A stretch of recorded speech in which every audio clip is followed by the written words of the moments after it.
शंख चूर्ण का गंधर्व विवाह की विधि से तुलसी का पानी ग्रहण करना, जलंधर की उत्पत्ति से लेकर उसके वध तक का प्रसंग सुनकर सनत कुमार जी ने कहा, मुने अब शंभु का दूसरा चरित्र प्रेम पूर्वक श्रवण करो। उसके सुनने मात्र से शिव भक्ति सुदृढ़ हो जाती है। व्यास जी शंखचूर्ण नामक एक महावीर दानव था जो देवों के लिए कंटक स्वरूप था। उसे शिव जी ने रण के मुहाने पर त्रिशूल से मार डाला था। शिव जी का वह दिव्य चरित्र परम पावन तथा पाप नाशक है।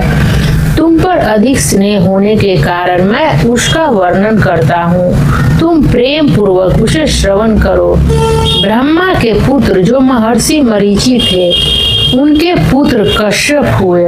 वे मननशील धर्मनिष्ठ सृष्टिकर्ता विद्या संपन्न तथा प्रजापति थे। दक्ष ने प्रसन्न होकर अपनी 13 कन्याओं का विवाह इनके साथ कर दिया। उनकी संतानों का इतना अधिक विस्तार हुआ कि उसका वर्णन करना कठिन है। उन कश्यप पत्नियों में एक का नाम दनु था। वह श्रेष्ठ सुंदरी तथा महारूपवती थी। उस साध्वी का सौभाग्य बड़ा हुआ था। मुने उस दनु के बहुत से महाबली पुत्र उत्पन्न हुए। विस्तार भय से उनके नाम नहीं गिनाए जा रहे हैं। उनमें एक का नाम विप्रचित्त था जो महान बल पराक्रम से संपन्न था। उसका पुत्र दंभ हुआ जो जितेंद्रिय धार्मिक तथा विष्णु भक्त था। जब उसके कोई पुत्र नहीं हुआ तब उस वीर को चिंता व्याप्त हो गई। उसने शुक्राचार्य को गुरु बनाकर उनसे श्री कृष्ण मंत्र प्राप्त किया और पुष्कर में जाकर घोर तप करना आरंभ किया। वहां सुदृढ़ आसन लगाकर कृष्ण मंत्र का जप करते हुए उसके 1,00,000 वर्ष बीत गए। तब उस तपस्वी के मस्तक से एक ज्वालामान तेज निकलकर सर्वत्र व्याप्त हो गया। वह तेज इतना दुस्सह था कि उससे संपूर्ण देवता मुनि तथा मनुष्य तप्त हो उठे हैं। यह आप ही बतलाइए दीन बंधु, अपने दुखी सेवकों के रक्षक तो आप ही हैं, अतः शरणदाता रमानाथ हम शरणागतों की रक्षा कीजिए। सनत कुमार जी कहते हैं, मुने ब्रह्मा आदि देवताओं के वचनों को सुनकर शरणागत वत्सल भगवान विष्णु मुस्कुराए और प्रेम पूर्वक बोले, घबराओ मत, भयभीत न हो, कोई उलट पुलट नहीं होगा क्योंकि अभी प्रलय का समय नहीं आया है। यह तेज दंभ नामक दानव का है जो मेरा भक्त है और पुत्र की कामना से सब कर रहा है। मैं उसे वरदान देकर शांत कर दूंगा। सनत कुमार जी कहते हैं, मुने भगवान विष्णु के तो कहने पर ब्रह्मा आदि देवताओं की व्यग्रता जाती रही। वे सभी धैर्य धारण करके अपने अपने धाम को लौट गए। इधर भगवान विष्णु भी वर प्रदान करने के लिए पुष्कर को चल पड़े, जहाँ वह दंभ नामक दानव तप कर रहा था। वहां पहुंचकर श्री हरि ने अपने मंत्र का जप करने वाले भक्त दंभ को सांत्वना देते हुए मधुर वाणी में कहा, वर मांग। तब विष्णु का उपयुक्त वचन सुनकर और उन्हें आगे उपस्थित देखकर दंभ बड़ी भक्ति के साथ उनके चरणों में लोट-पोट हो गया और बारंबार स्तुति करते हुए बोला। दंभ ने कहा, देवाधिदेव कमल नयन, आपको नमस्कार है। रमानाथ, मुझ पर कृपा कीजिए। त्रिलोकेश, मुझे एक ऐसा वीर पुत्र दीजिए जो आपका भक्त तथा महान बल पराक्रम से संपन्न हो। वह त्रिलोकी को जीत ले परंतु देवता उसे पराजित न कर सके। सनत कुमार जी कहते हैं, मुने दानव राज दंभ के ये कहने पर श्री हरि ने उसे वह वर दे दिया और उस घोर तप से उसे निवृत्त करके स्वयं अंतर ध्यान हो गए। दानेश्वर दंभ की तपस्या सिद्ध हो चुकी थी, जिससे उसका मनोरथ पूर्ण हो गया था। अतः वह भी श्री हरि के चले जाने पर उस दिशा को नमस्कार करके अपने घर लौट आया। थोड़े ही समय के उपरांत उसकी भाग्यवती पत्नी गर्भवती हो गई। वह अपने तेज से घर के भीतर भाग को प्रकाशित करती हुई शोभा पाने लगी। मुने श्री कृष्ण के पार्षदों का आग्रही जो सुदामा नामक गोप था, जिसे राधा जी ने श्राप दे दिया था, वही उसके गर्भ में प्रविष्ट हुआ था।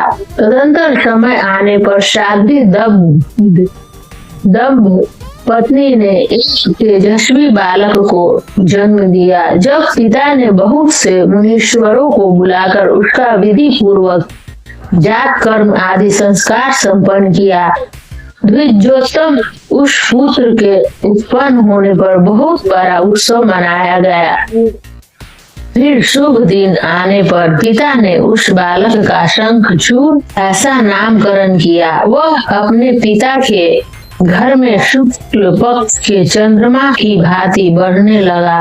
वह अत्यंत तेजस्वी था। अतः उसने बचपन में ही सारी विद्याएं सीखी। वह नित्य बाल क्रीड़ा करके अपने माता पिता का हर्ष बढ़ाने लगा और अपने समस्त कुटुंबियों का तो वह विशेष रूप से प्रेम भाजन हो गया। तदंतर जब शंखचूर्ण बड़ा हुआ, तब वह मुनि के उपदेश से पुष्कर में जाकर ब्रह्मा जी को प्रसन्न करने के लिए भक्ति पूर्वक तपस्या करने लगा। उस समय वह एकाग्र मन हो अपनी इंद्रियों को काबू में करके गुरु पदिष्ट ब्रह्मा विद्या का जप करता रहा। वो पुष्कर में तपस्या करते हुए दानव राज शंखचूर्ण को वर देने के लिए लोक गुरु एवं ऐश्वर्यशाली ब्रह्मा शीघ्र ही वहां पधारे और उस दानवेंद्र से बोले, वर मांग। ब्रह्मा जी को देखकर उसने अत्यंत नम्रता से उन्हें अभिवादन किया और फिर उत्तम वाणी से उनकी स्तुति की।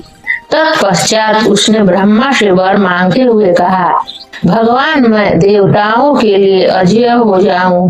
तब ब्रह्मा जी परम प्रसन्न होकर बोले, तथा अस्तु, ऐसा ही होगा। फिर उन्होंने शंखचूर्ण को वह दिव्य श्री कृष्ण कवच प्रदान किया, जो जगत के संपूर्ण मंगल को भी मंगल और सर्वत्र विजय प्रदान करने वाला है। तदंतर ब्रह्मा जी ने उसे आज्ञा दी कि तुम बद्री वन को जाओ, वहीं धर्मध्वज की कन्या तुलसी सकाम भाव से तपस्या कर रही है, तुम उसके साथ विवाह कर लो। यह कहकर ब्रह्मा जी उसी क्षण उसके सामने ही तुरंत अंतर ध्यान हो गए। तब सिद्ध शंखचूर्ण ने भी, जिसके सारे मनोरथ तपोबल से पूर्ण हो चुके थे और मुख पर प्रसन्नता खेल रही थी, पुष्कर में ही उस जगत के मंगलों के भी मंगल स्वरूप कवच को गले में बांध लिया और ब्रह्मा के आज्ञा अनुसार वह तत्काल ही बद्री आश्रम को चल पड़ा। वहां दानव शंखचूड़ सहसा उस स्थान पर जा पहुंचा जहां धर्मध्वज की पुत्री तुलसी तप कर रही थी। सुंदरी तुलसी का रूप अत्यंत कमनीय और मनोहर था।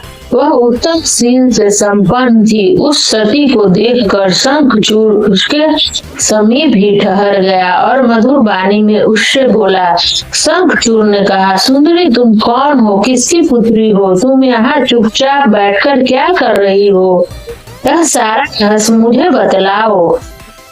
सनत कुमार जी कहते हैं, मुने शंखचूड़ के एक सकाम वचन सुनकर तुलसी ने उससे कहा। तुलसी बोली, मैं धर्मध्वज की तपस्विनी कन्या हूँ और यहाँ तपोवन में तप कर रही हूँ। आप कौन हैं? सुख पूर्वक अपने अभीष्ट स्थान पर चले जाइए। क्योंकि नारी जाति ब्रह्मा आदि को भी मोह में डाल देने वाली होती है। यह विष तुल्य निंदनीय दोष उत्पन्न करने वाली माया रूपिणी तथा विचारशीलों को भी श्रृंखला के समान जकड़ लेने वाली होती है। सनत कुमार जी कहते हैं, महर्षि तुलसी जब इस प्रकार रस भरी बातें कहकर चुप हो गई, तब उसे मुस्कुराते देखकर शंखचूड़ ने भी कहना आरंभ किया। शंखचूड़ बोला, देवी तुमने जो बात कही है वह सारी की सारी मिथ्या हो, ऐसी बात नहीं है। उसमें कुछ सत्य है और कुछ असत्य भी। इसका विवरण मुझसे सुनो। शोभ ने जगत में जितनी पवित्रता नारियां हैं उनमें तुम अग्रणी हो। मेरा तो ऐसा विचार है कि जैसा मैं पाप बुद्धि कामी नहीं हूँ, उसी प्रकार तुम भी। इस समय मैं ब्रह्मा जी की आज्ञा से तुम्हारे समीप आया हूँ और गांधर्व विवाह की विधि से तुम्हें ग्रहण करूंगा। भद्रे, क्या तुम मुझे नहीं जानती हो अथवा तुमने कभी मेरा नाम भी नहीं सुना? अरे, देवताओं में भगदड़ डालने वाला शंखचूड़ मैं ही हूँ। मैं दानु का वंशज तथा दंभ नामक दानव का पुत्र हूँ। पूर्व काल में मैं श्री हरि पार्षद था। मेरा नाम सुदामा गोप था। इस समय मैं राधिका जी के शाप से दानव राज शंखचूड़ होकर उत्पन्न हुआ हूँ। ये सारी बातें मुझे ज्ञात है, क्योंकि श्री कृष्ण के प्रभाव से मुझे अपने जन्म का स्मरण बना हुआ है। सनत कुमार जी कहते हैं, मुने तुलसी के समक्ष यो कहकर शंखचूड़ चुप हो गया। जब दानव राज ने आदर पूर्वक तुलसी से ऐसा सत्य वचन कहा, तब वह परम प्रसन्न हुई और मुस्कुराकर कहने लगी। तुलसी बोली। सनत कुमार जी कहते हैं, व्यास जी, जिस समय तुलसी वार्तालाप कर रही थी, उसी समय सृष्टिकर्ता ब्रह्मा वहां आ पहुंचे और इस प्रकार कहने लगे। ब्रह्मा जी ने कहा, शंखचूड़, तुम इसके साथ क्या व्यर्थ में वाद विवाद कर रहे हो? तुम गांधर्व विवाह की विधि से इसका पानी ग्रहण करो, क्योंकि निश्चय ही तुम पुरुष रत्न हो और यह सती साध्वी नारियों में रत्न स्वरूपा है। ऐसी दशा में गुणकारी ही होगा। फिर तुलसी की ओर लक्ष्य करके बोले, सती साध्वी तुलसी, तू ऐसे गुणवान कांति की क्या परीक्षा ले रही है? यह तो देवताओं, असुरों तथा दानवों का मान मर्दन करने वाला है। सुंदरी, तू इसके साथ संपूर्ण लोकों में।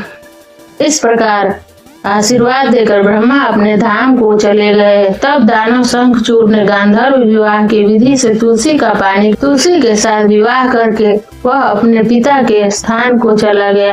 हर हर महादेव।